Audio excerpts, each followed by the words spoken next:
You are floating, not falling, just floating. The earth is below you, and it is so far away that it looks like something you once dreamed about.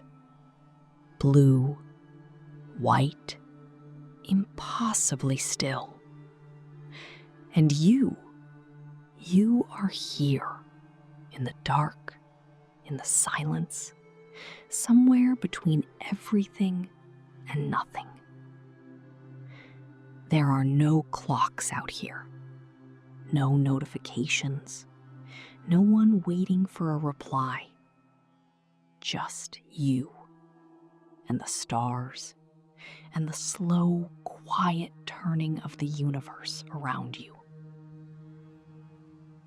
Breathe in, hold it for a moment, let it go. Somewhere back on that small blue world, people are asleep. People are dreaming. People are letting go for just a few hours of everything they've been carrying. And tonight, you are going to do the same. Not because the problems don't exist, not because tomorrow doesn't come,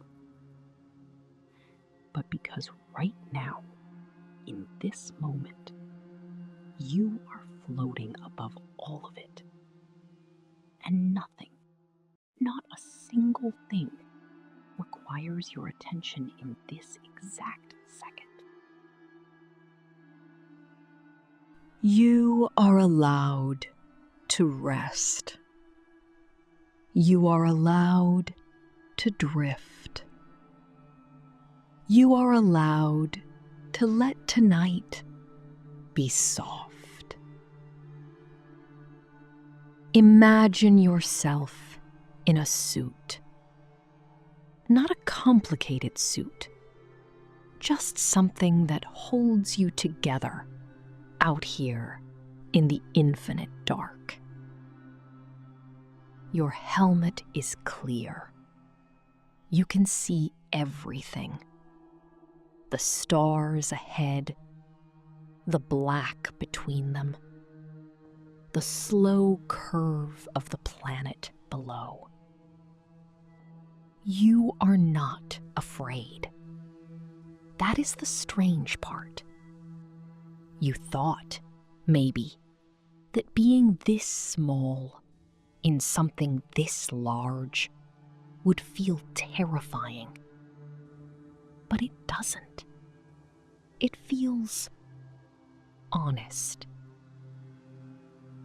Out here, you are not your job title.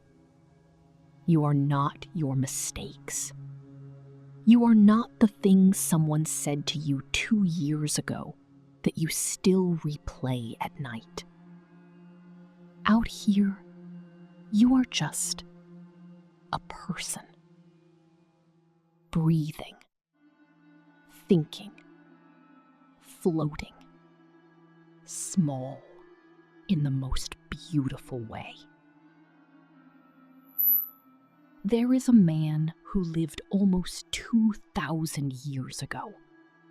He was an emperor, one of the most powerful men in the world at the time. And yet, he wrote this: "You have power over your mind, not outside events. Realize this, and you will find strength." His name was Marcus Aurelius, and he didn't write those words for the world to read. He wrote them for himself, in a journal, at night, trying to understand how to live in a world that often refused to cooperate. You have more in common with him than you might think. Let's talk about control. Not in the way productivity culture talks about it. Lists and systems and optimization. No. Let's talk about it the way you feel it at 2 a.m. when your mind won't stop spinning. The way you lie there and replay conversations and wonder if you said the right thing. The way you map out futures you can't actually see. The way you hold on to things that have already passed. Out here in space, there are forces beyond anything a human body was designed to resist. Radiation, vacuum, cold that would stop a heart in seconds. An astronaut doesn't fight those things. An astronaut works around them, understands them, accepts their existence, and moves thoughtfully within the space they allow. Marcus Aurelius wrote, almost every single day, reminders to himself. Not motivational speeches, just reminders. Some of these things are in my control, some are not. My thoughts, in my control. My reactions, in my control. The weather, other people's choices, the way time moves, not in my control. Simple. And yet, how much of your suffering has come from trying to control the things that were never yours to control? Take a breath. Feel yourself floating a little further into the dark.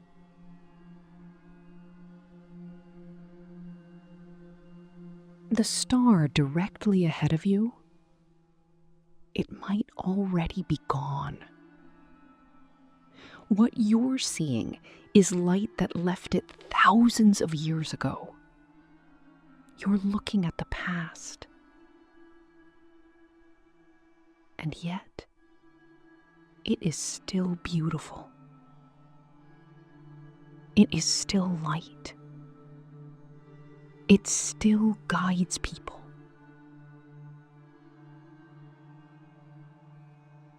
Some things live on long after the moment that made them. And some moments exist only as they are. Brief, warm, and gone before you could hold them.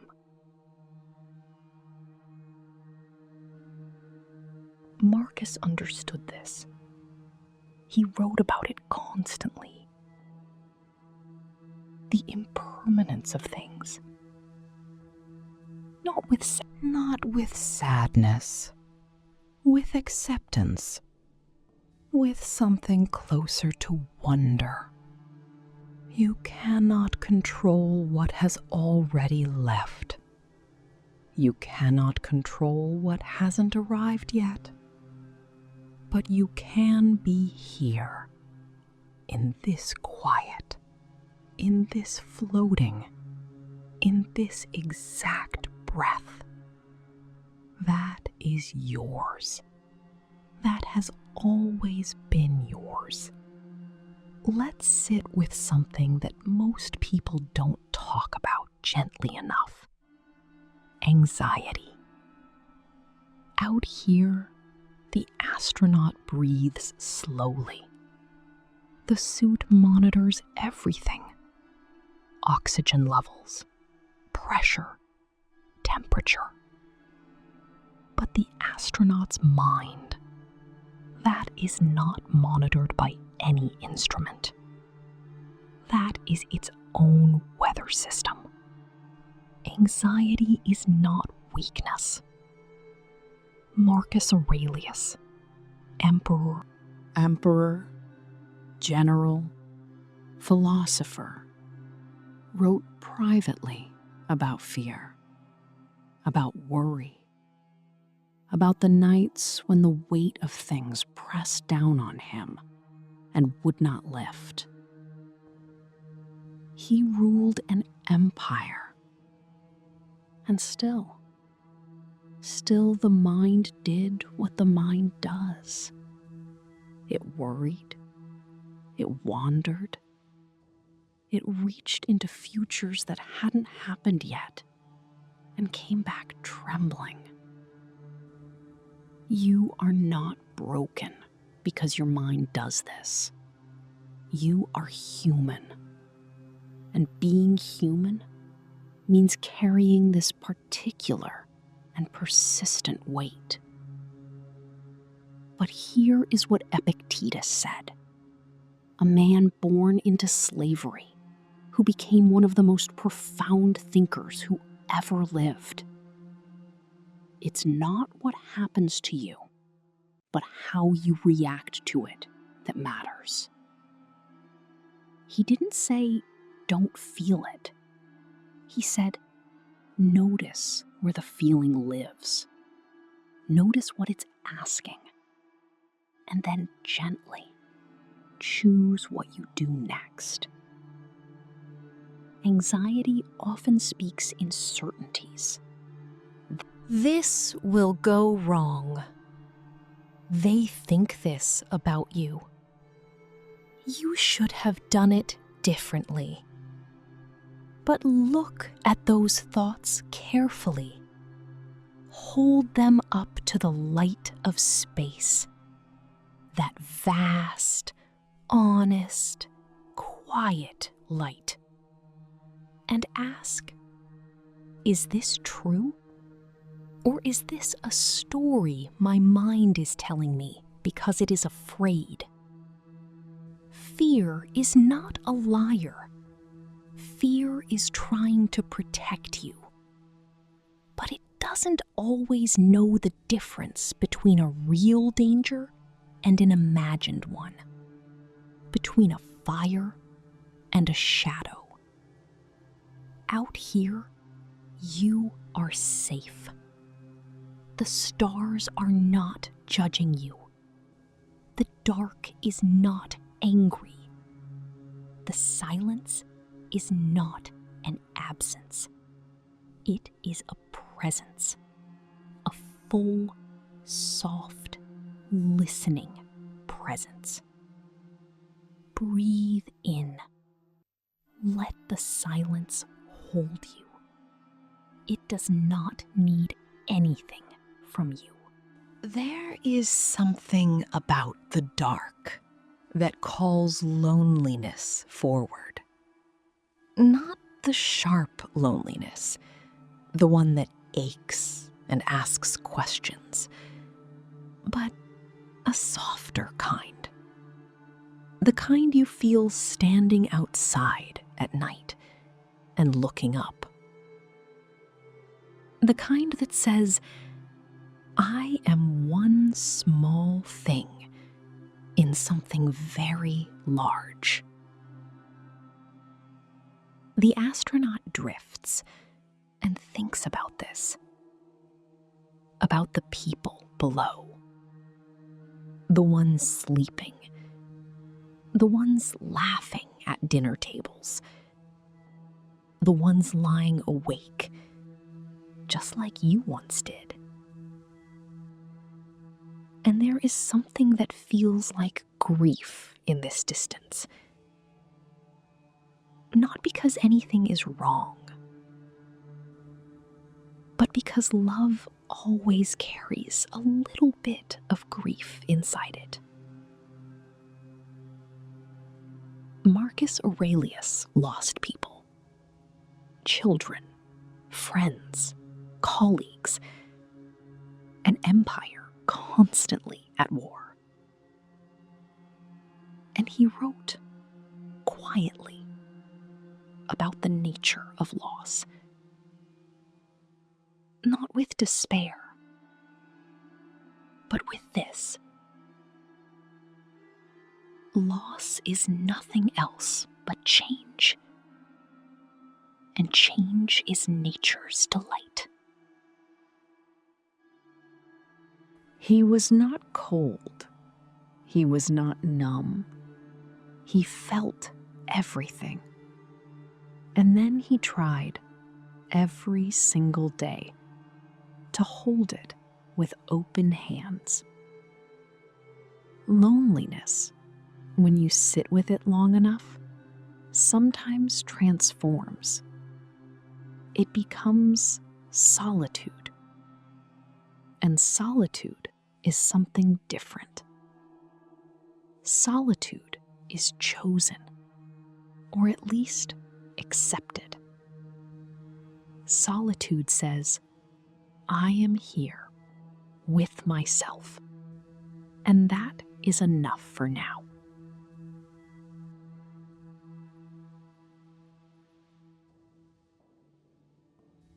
The astronaut looks out at the stars and feels both. The loneliness of distance and the solitude of being exactly where they are. Neither is wrong.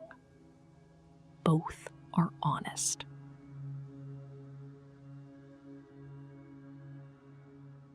You have felt lonely before. Maybe you are feeling it now, quietly, under the surface of everything else. And that is okay.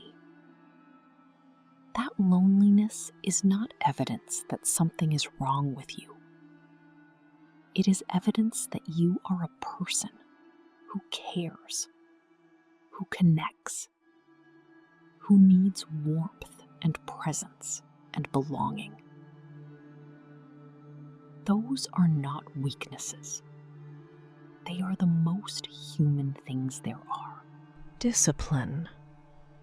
Not the brutal kind.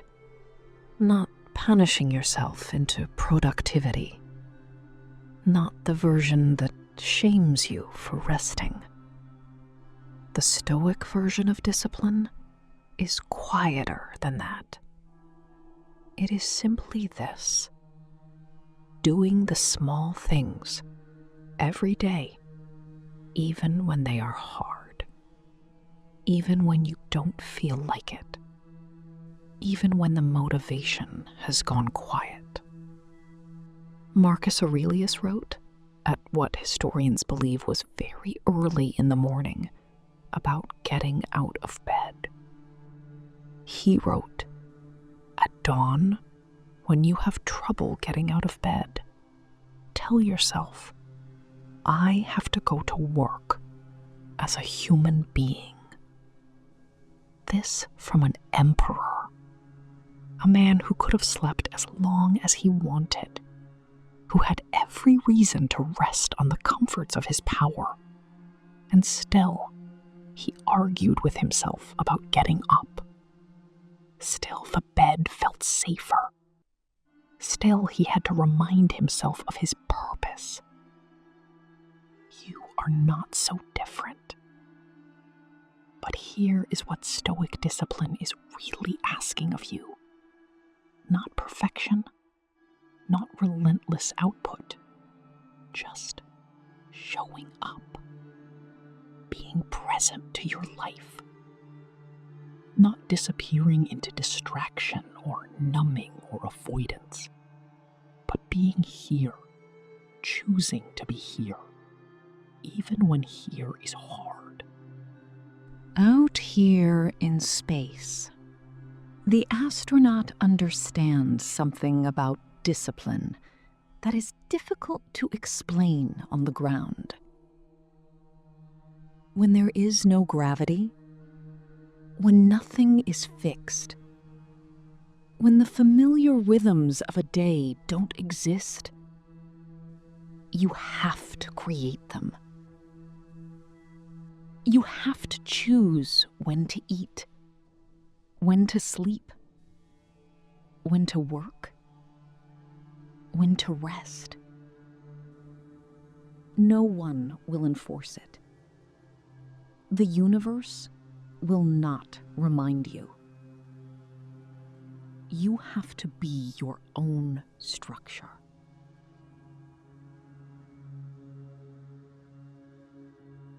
And that is both the hardest and the most profound thing a person can do. To be your own foundation. To hold yourself with quiet consistency when nothing outside of you is stable. That is what discipline means in the Stoic sense. Not iron control, but quiet faithfulness to yourself, to what you believe is right, to the life you are slowly, imperfectly building. Here is something the world gets wrong about Stoicism. People think it means not feeling. That the Stoics, Marcus, Seneca, Epictetus, were cold, removed, above emotion. They weren't. Marcus Aurelius grieved. He wept. He wrote with tenderness about the people he loved. He described grief not as weakness, but as the natural companion of having cared about something real. Seneca wrote letters full of warmth. Letters about friendship, about the way a good conversation can feel like sunlight after a long winter, about how we are all stumbling forward together, trying our best, carrying more than we show. The Stoics did not say, "Don't feel." They said, "Feel it, understand it. Don't be ruled by it." There is a difference between an emotion that moves through you and an emotion that moves you into something harmful. Out here, the astronaut feels everything. The awe of this view, the ache of distance, the quiet gratitude of still being alive, still breathing, still here. These feelings don't need to be suppressed. They don't need to be performed. They just need to be witnessed by you. When something hurts, you are allowed to say, "This hurts." When something is beautiful, you are allowed to say, "This is beautiful." When you don't know what you feel, you are allowed to say, "I don't know yet." Emotions are not problems to be solved. They are information. They are signals. They are, in their own quiet way, evidence that you are alive and awake and connected to something. Let them move through you tonight, like slow clouds through a dark sky. Don't grab them. Don't push them away. Just watch them pass. The mind, at night, loves to think. You know this. You've been there, lying in the dark, turning the same thought over and over, like a smooth stone that never gets smoother. Marcus Aurelius had a word for this. Not the word we use now, but the idea was the same. He called it the tyranny of the wandering mind. The way thoughts could march through you like an army you didn't summon, demanding your attention, your energy, your peace. he practiced something called prosoke, a kind of watchful attention. Not harsh, not clinical, just noticing. My mind is doing that thing again, where it spins, where it loops, where it builds cathedrals out of worries, and then gently returning to the breath, to the body, to the present moment, which is the only moment that actually exists. Out here, the astronaut has learned that the mind will wander. That is fine. The stars do not require your constant attention. The dark does not need you to narrate it. You are allowed to notice when your mind has traveled too far, and gently, without judgment, bring it back to this: the breath, the soft weight of yourself, the quiet that surrounds you. Seneca wrote, "We suffer more in imagination." Seneca wrote, "We suffer more in imagination than in reality." How true that is. How quietly, profoundly true. The imagined conversation is worse than the real one. The feared outcome is rarely as devastating as the mind predicted. The catastrophe you rehearsed all night often doesn't come at all. And when difficulty does arrive, it arrives differently, smaller, or larger in a way you can actually hold. The imagination is not your enemy. But when it runs toward fear without asking your permission, it helps to notice it, name it, and remind it. We are safe right now. This moment is okay. We don't need to solve tomorrow, tonight. Breathe. The stars ahead of you are not going anywhere. The dark is patient. There is nothing that needs to be figured out in the next 5 minutes. This is perhaps the most difficult and the most liberating of all Stoic ideas. Acceptance. Not the surrender kind. Not the giving up kind. Not the kind that says nothing matters, so why try? The Stoic kind, which says, what has happened has happened. What exists, exists. What will come, will come. And within all of that, I still have a choice about how I am. The Stoics had a phrase for this: amor fati, love of fate. Not just tolerance, love.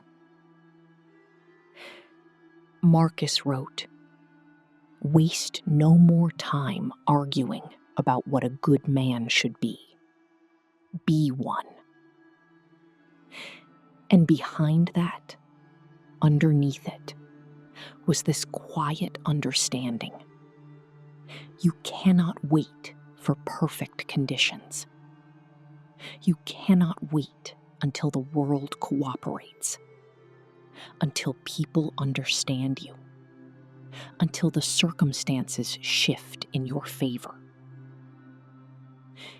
You act from where you are, with what you have, in the world as it actually is. The astronaut looks down at the Earth, beautiful from up here, complicated from down there.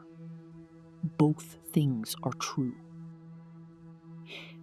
Acceptance doesn't mean pretending things are simple when they aren't.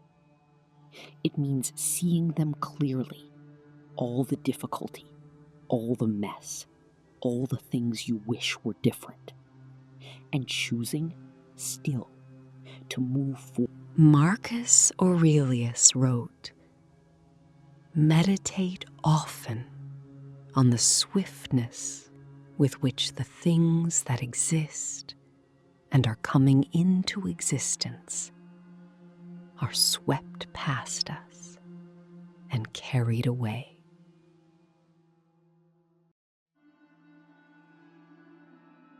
He was not trying to depress himself. He was trying to stay awake, to not sleepwalk through his days, to look at his children, his friends, the sky, his food, the small ordinary moments, and think, this too will pass, and so I will not take it for granted.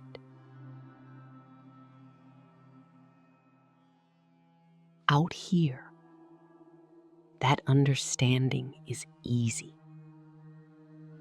You can see it. The earth turning below you, slowly, inevitably. Seasons changing in ways too subtle to see from up here, but happening nonetheless. Everything in motion, everything impermanent, everything exactly as it should be in its passing. Death, to the Stoics, was not the tragedy. The tragedy was not having lived, was spending your days in distraction and avoidance and small, fearful choices that added up to a life you never really inhabited. "It is not that I'm afraid to die," wrote Marcus. "I am afraid of never having lived." You have time. Maybe not infinite time, but right now, tonight, you are alive. You are breathing. You are here. And that is not a small thing. That is the whole thing. What is peace? Not the absence of difficulty, not a life without disruption or loss or uncertainty. The Stoics weren't naive enough to promise that. Peace, in the Stoic sense, is something internal, a kind of steadiness, a deep, quiet center that the storms of the world can move around without destroying. Seneca called it tranquillitas animi, the tranquility of the soul. Not numbness, not detachment, but a rootedness so deep that even when the surface moves, something in you stays still. Think of the ocean. Out in space, you can see the oceans below, vast blue expanses that hold everything. On the surface, They are always moving. Waves, currents, storms. But miles below, in the deepest places, the water is almost perfectly still. Dark, cold, quiet, undisturbed. You have that depth inside you.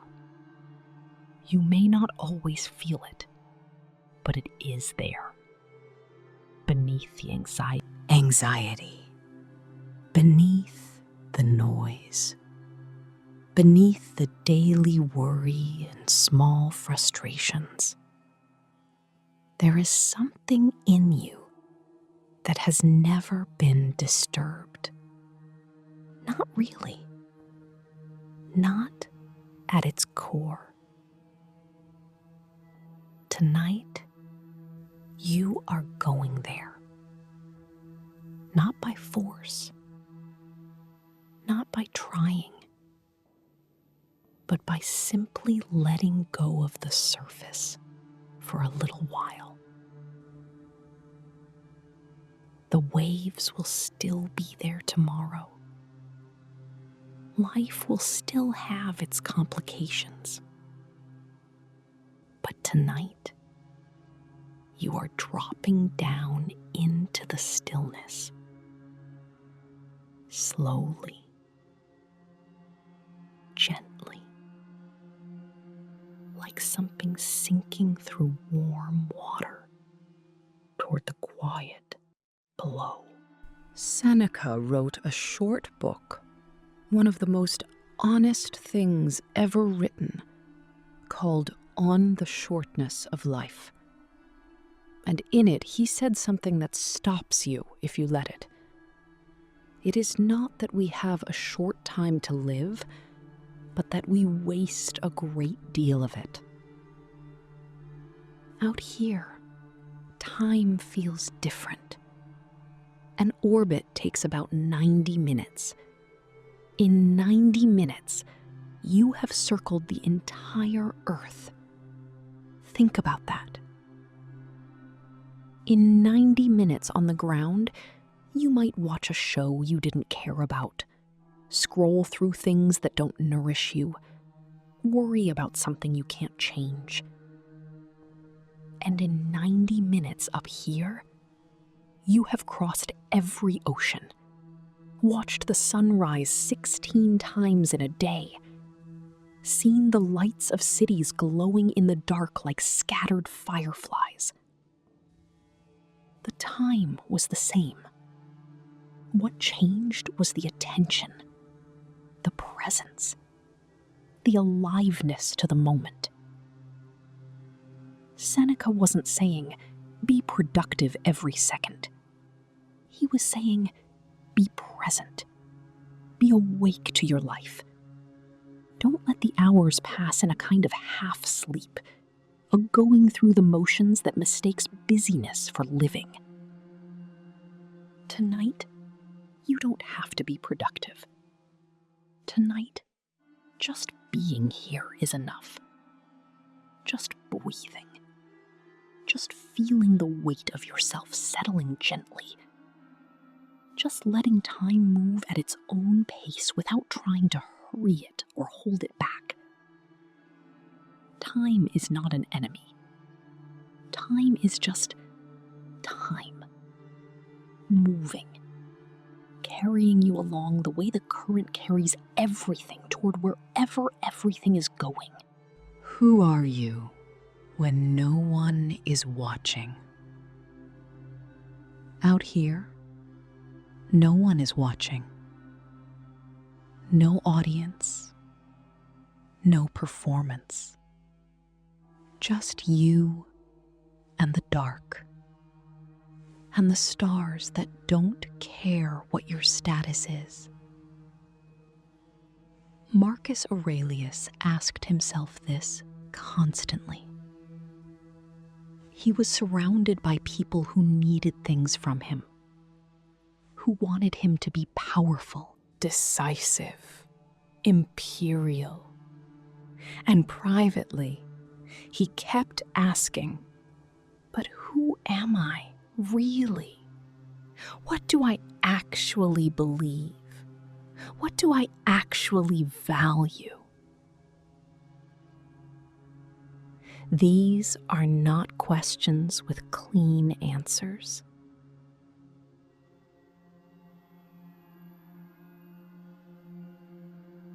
Identity, the Stoics believed, is not fixed.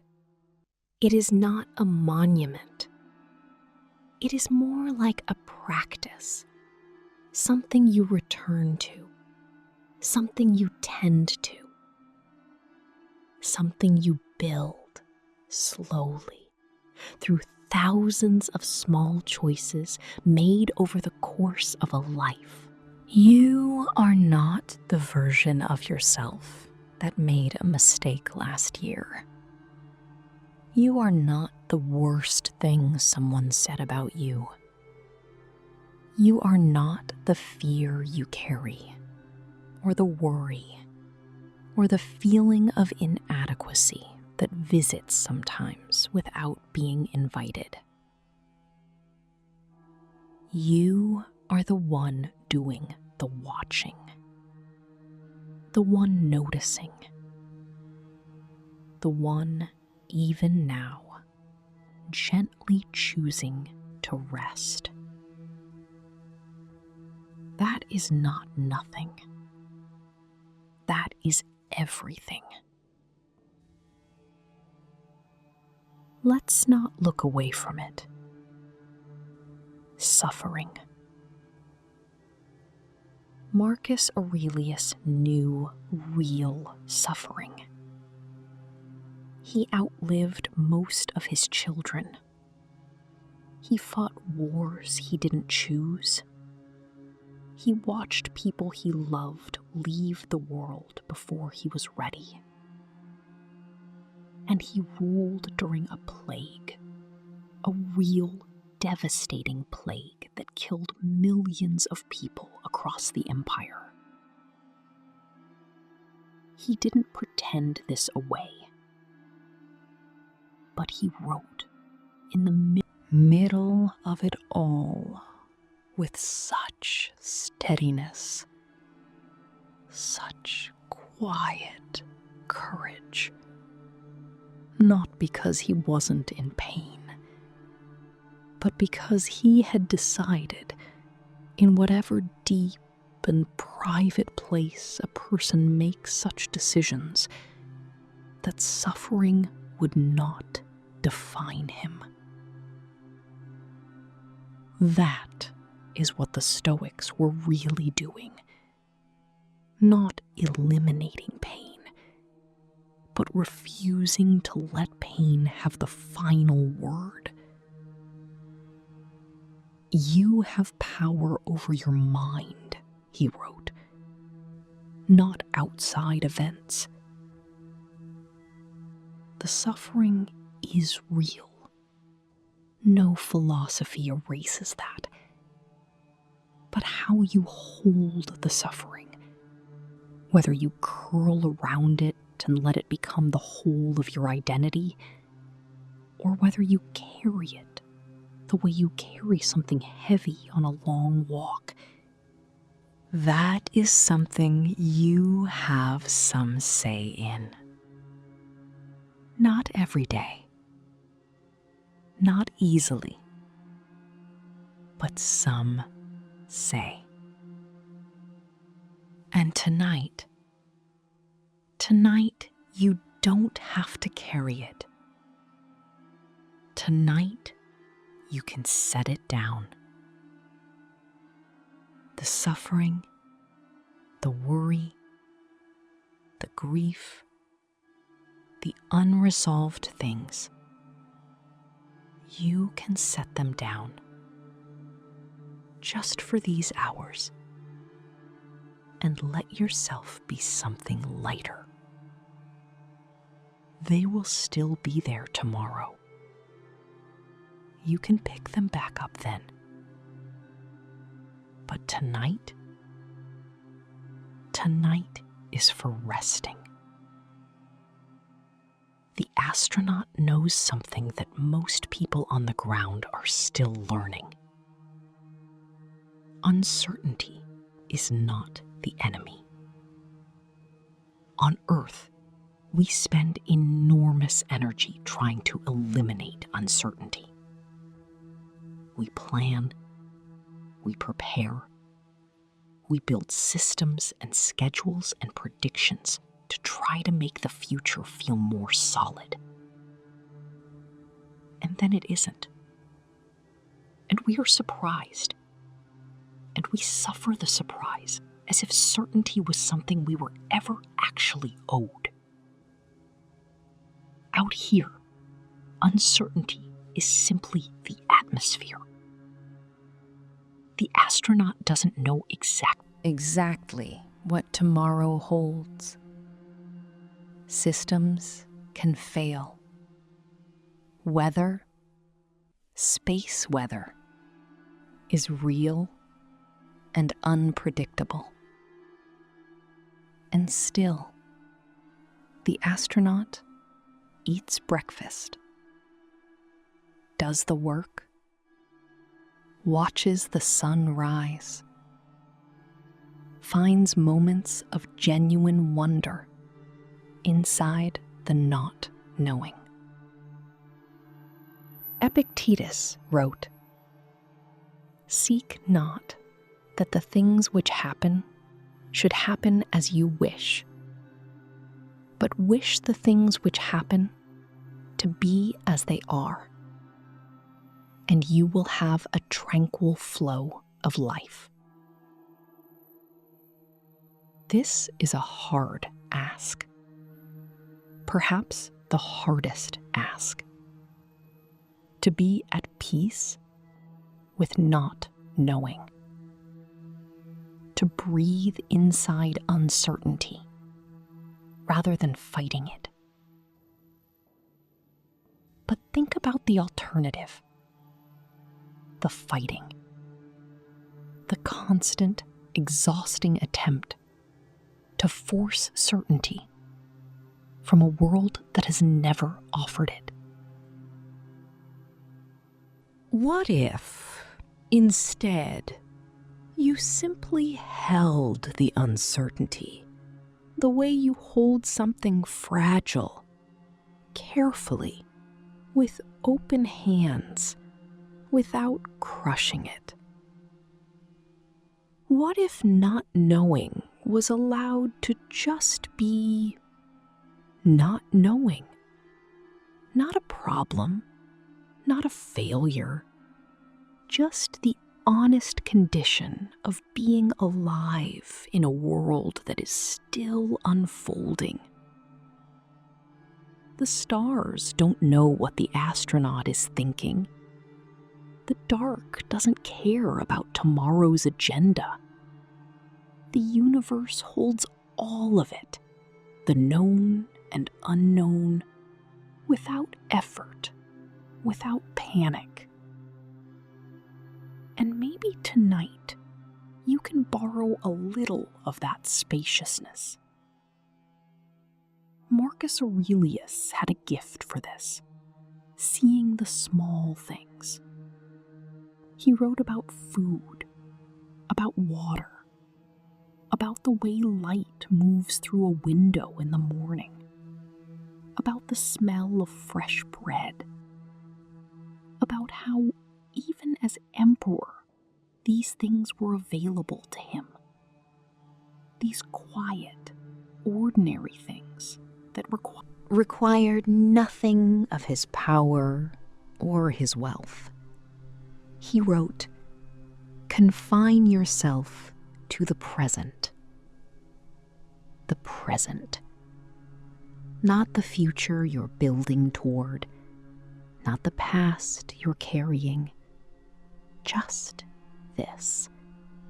The sound of your breathing, the weight of yourself against whatever you're lying on, the temperature of the air, the small, real, ordinary miracle of being here. Out here, The astronaut has learned to notice these things too. The way the light from the sun catches the edge of a solar panel.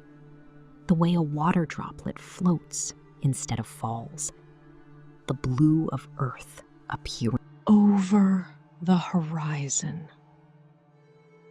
Small things, immense things, both. Tonight, before you drift all the way to sleep, notice something small.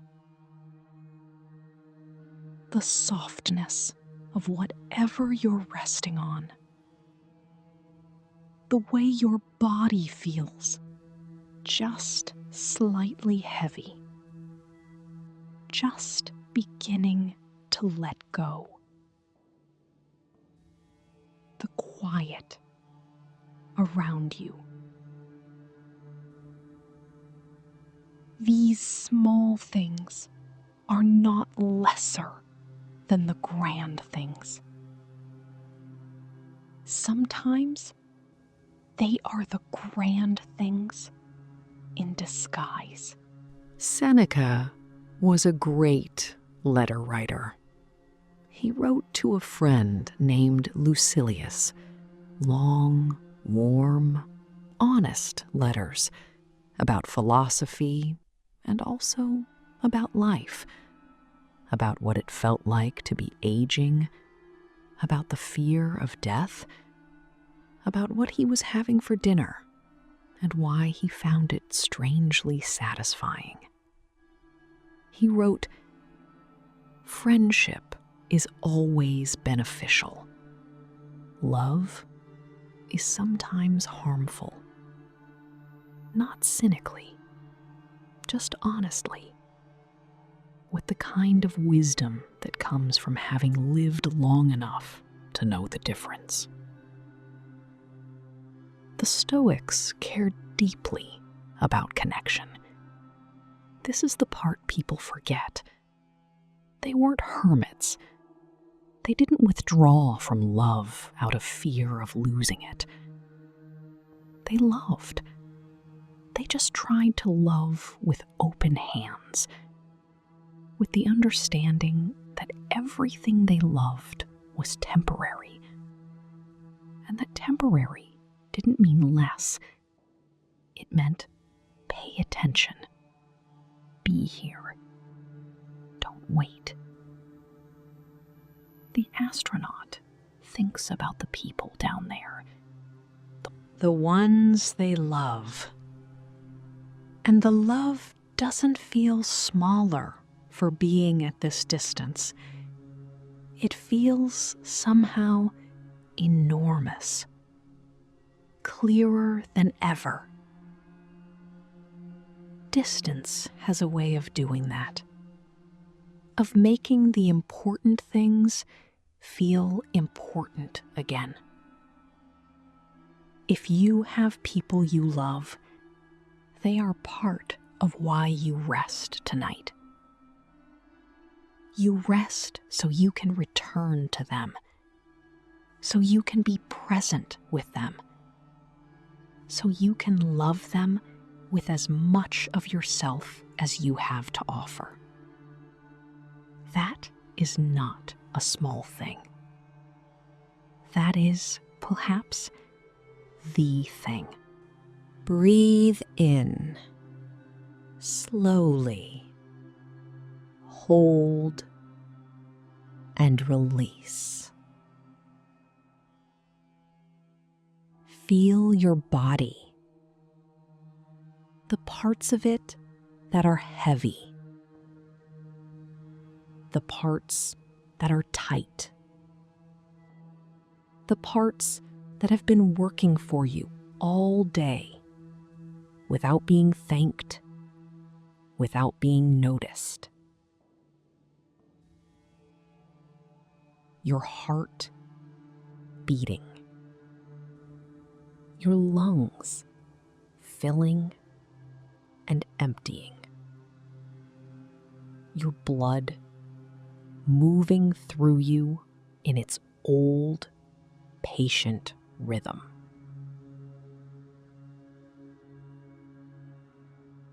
Marcus Aurelius wrote about the body with curiosity.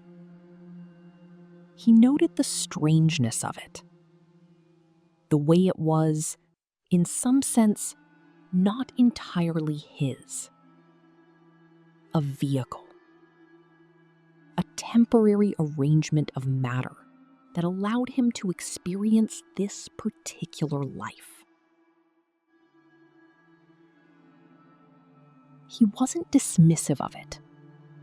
He took care of it. He slept. He ate carefully. He recognized that a body that was not cared for was a body that would struggle to carry him through the work he believed he was here to do. Tonight, your body is asking for rest. It has been asking in subtle ways all day.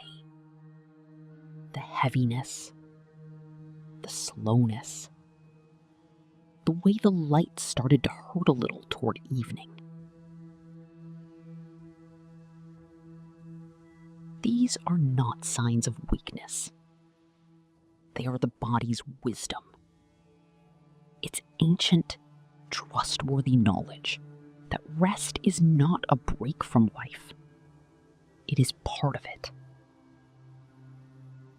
Let yourself sink a little further now into the warmth, into the quiet, into the slow, easy rhythm of just being here. The body knows how to sleep. You don't have to try. You just have to stop trying not to. Every single day, Marcus Aurelius woke up and practiced.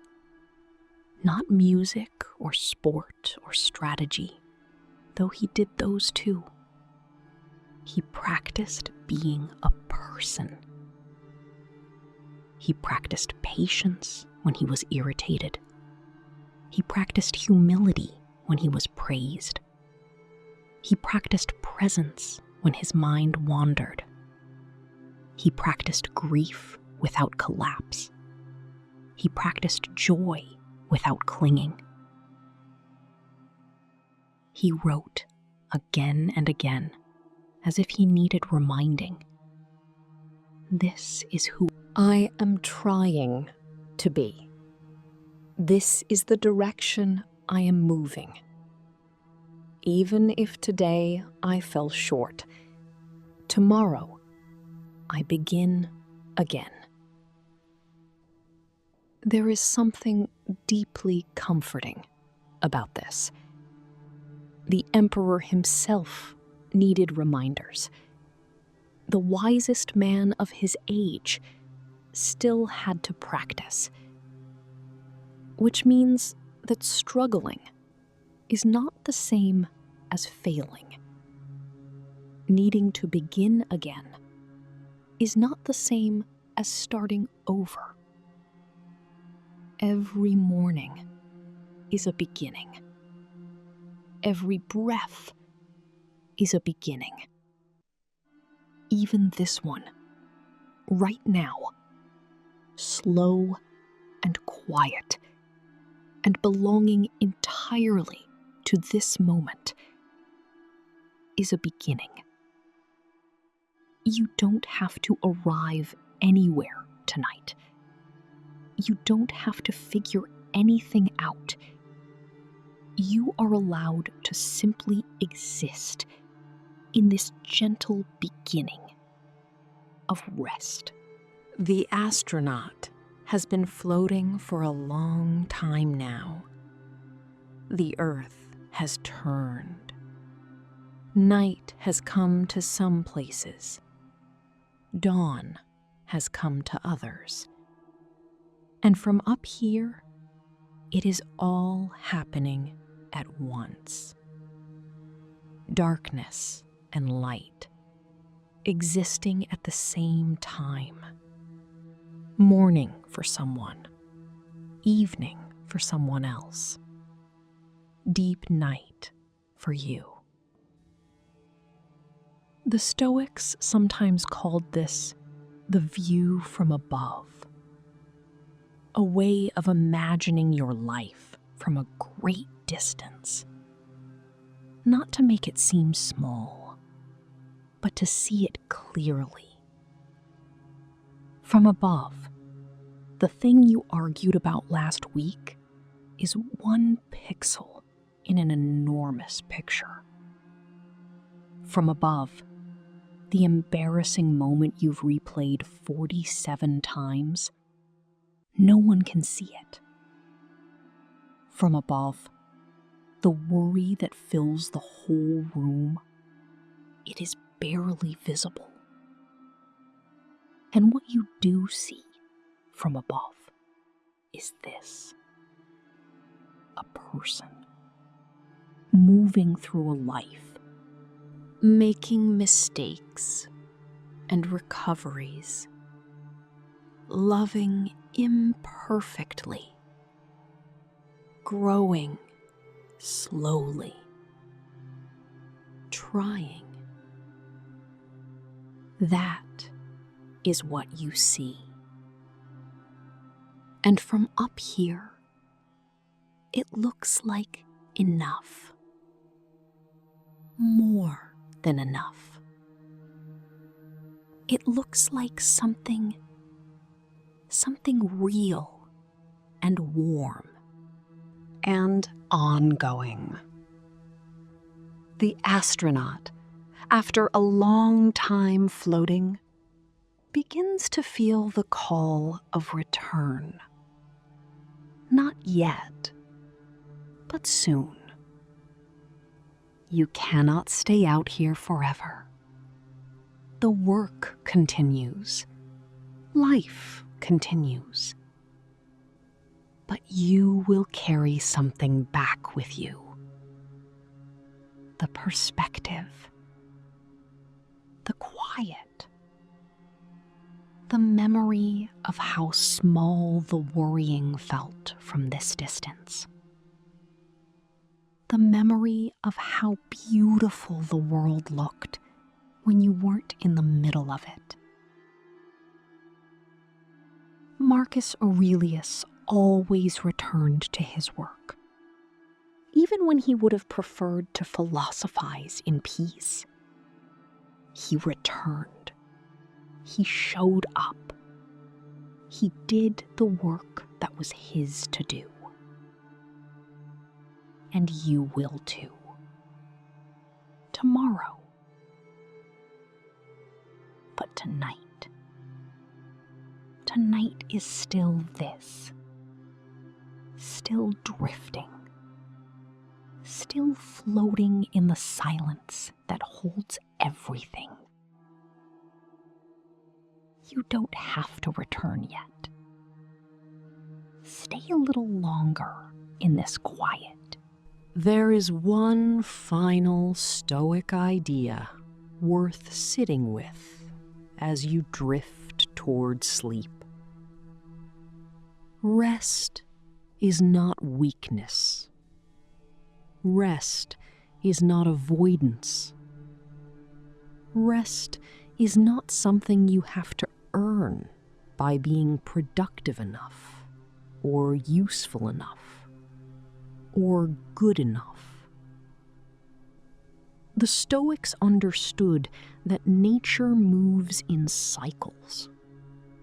Work and rest, effort and recovery, engagement and withdrawal. To refuse rest is not Stoic.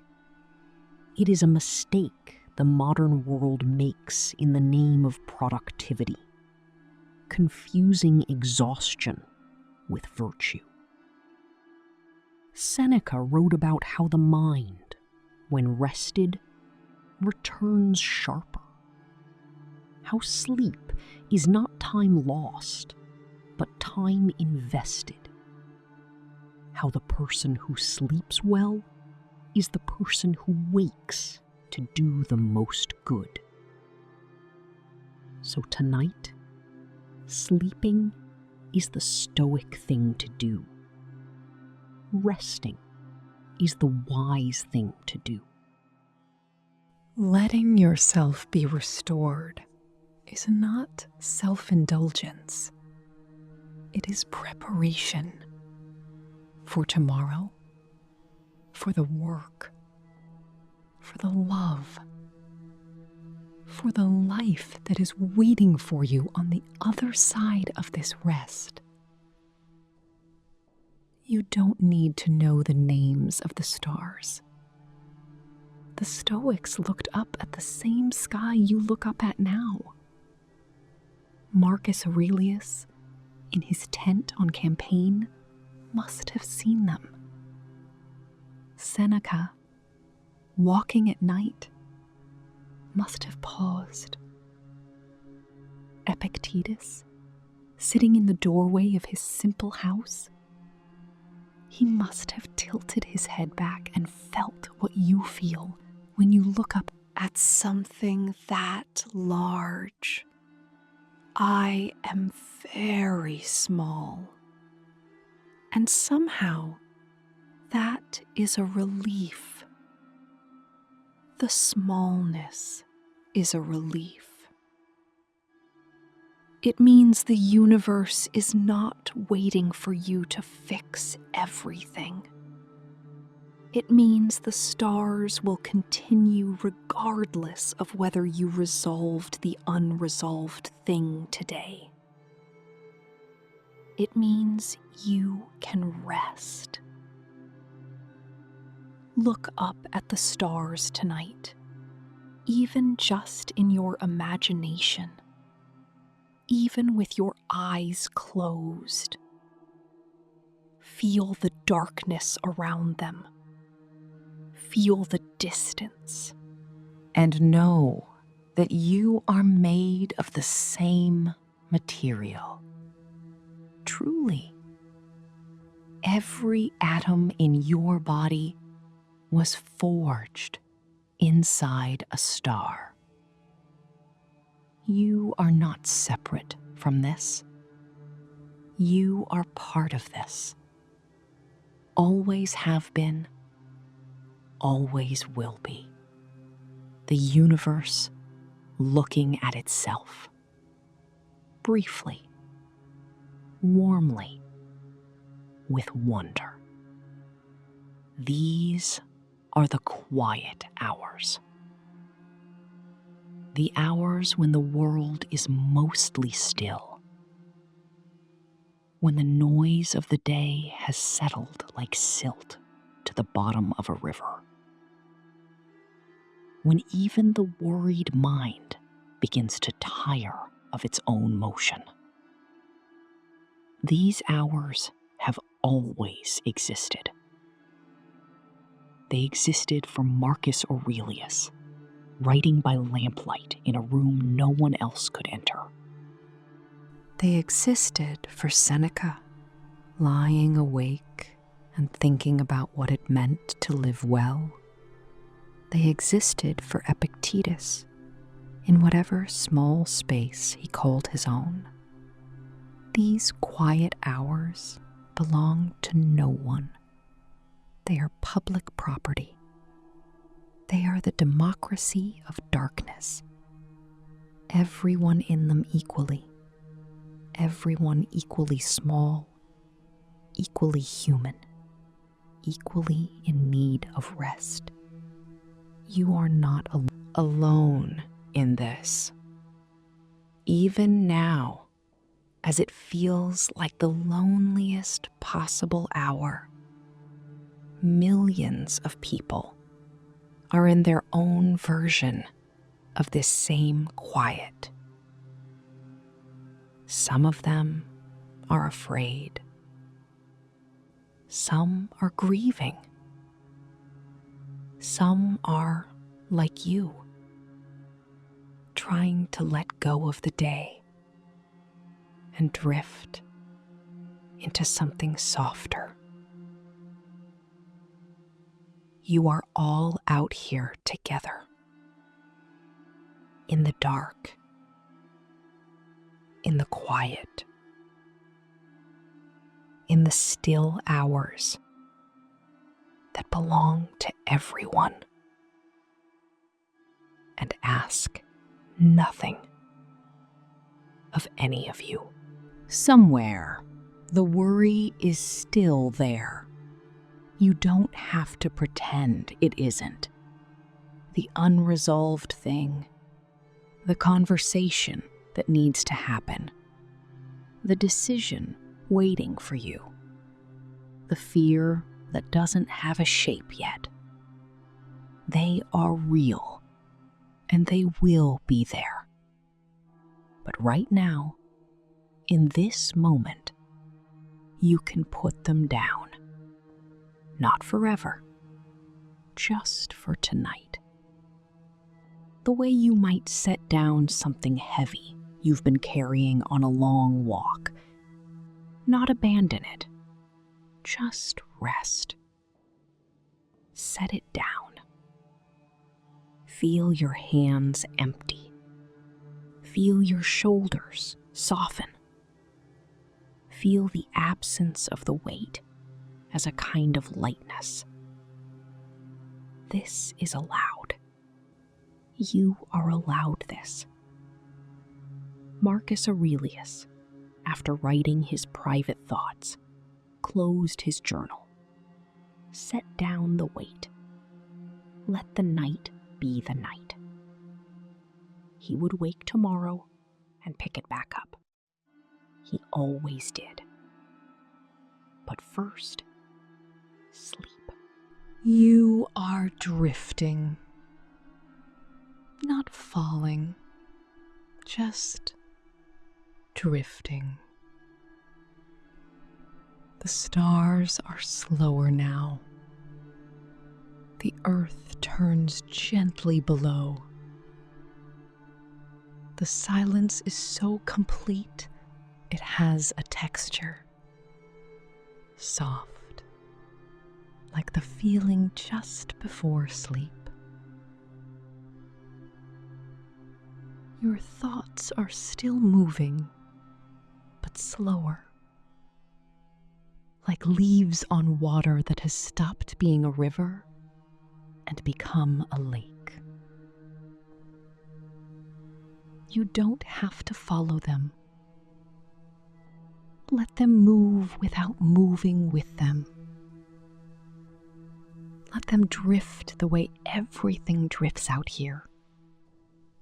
Without urgency. Without destination. Without needing to arrive. Breathe in and out. The sound of your breathing is the most ordinary sound in the world, and also the most extraordinary. It has been with you every single moment of your life. It will be with you through this quiet hour, through sleep, and back into the morning. Trust it. It knows what it's doing. Marcus Aurelius wrote, near what scholars believe were the final years of his life, "Perfection of character is this, to live each day as if it were your last, without frenzy, without apathy, without pretense." Not perfection in the anxious sense. Not perfection as an impossible standard. But this particular perfection. Being genuine. Being present. Being as fully yourself as you can manage, given everything. You don't need to achieve this tonight. You don't need to achieve anything tonight. Tonight, you are simply here, floating. breathing, existing in the quiet hours between one day and the next. That is enough. More than enough. Seneca's last lines to Lucilius in one of his final letters were about simplicity, about how, at the end, what he wanted most was not greatness or legacy, but peace. The quiet kind. The real kind. And Epictetus, who had been a slave and then a teacher, who had suffered real loss and found real freedom, left us with this. He is a wise man who does not grieve for the things which he has not, but rejoices for those which he has. Tonight, you have something. This quiet, this rest, this gentle hour that asks nothing of you. Rejoice in it, even quietly, even barely, even with just the faintest sense of something like gratitude. The astronaut is slowing down, not stopping, just slowing. The stars ahead are softer now. The earth below has turned its night side toward you. City lights glowing in clusters. Small human warmth scattered across the dark. Beautiful. You are part of that. Even from here. Even floating. Even quiet. You are part of all of it. The sleeping cities. The turning world. The stars above them. The dark between. All of it connected.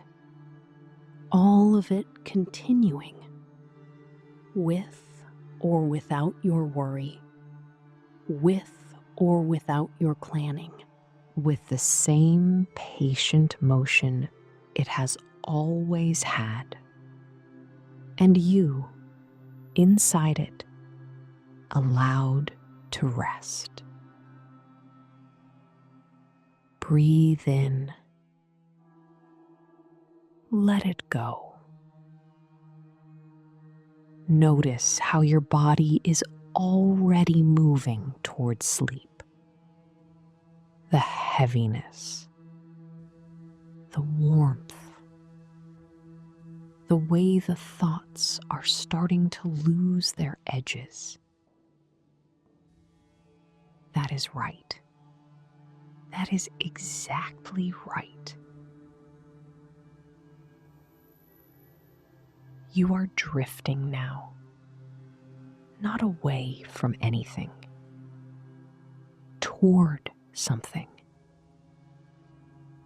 The deep, restoring quiet that is always waiting on the other side of letting go. Somewhere, Marcus Aurelius rests. Somewhere, Seneca rests. Somewhere, Epictetus rests. All the people who ever thought deeply about what it means to live, they have all eventually come to this. The resting, the quiet, the night. And they found it was okay. They found that the world continued, that rest was not retreat, that sleep was not surrender, that the morning always came, and it will come for you too. But first, this, the silence, the floating, the soft and patient dark. Let your eyes be heavy. Let your breathing slow. Let your thoughts become something gentler. Not thinking exactly, more like dreaming, more like floating, more like drifting through something soft and dark and warm. You are safe. Everything that needed to be handled today was handled or will wait.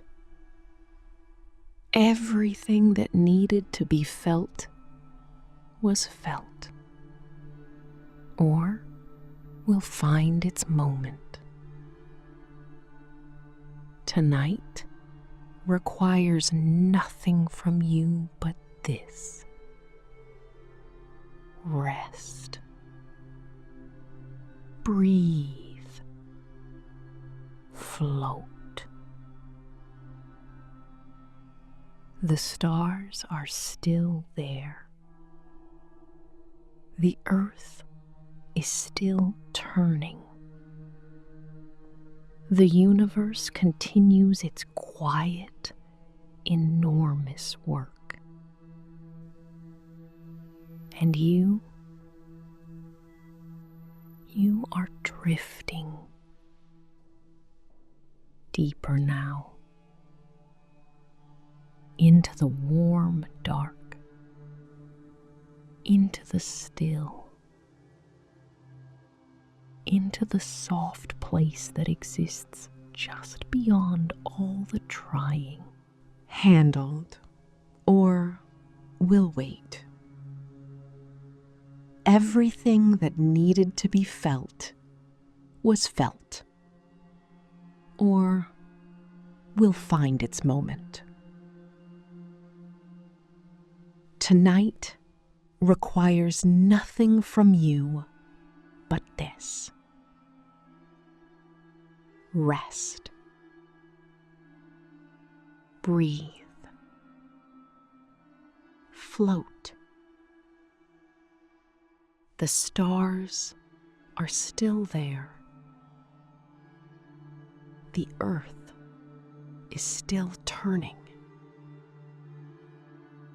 The universe continues its quiet, enormous work. You are there, right there, at the edge of sleep. And it is okay to fall gently, quietly, like light leaving a star that has finally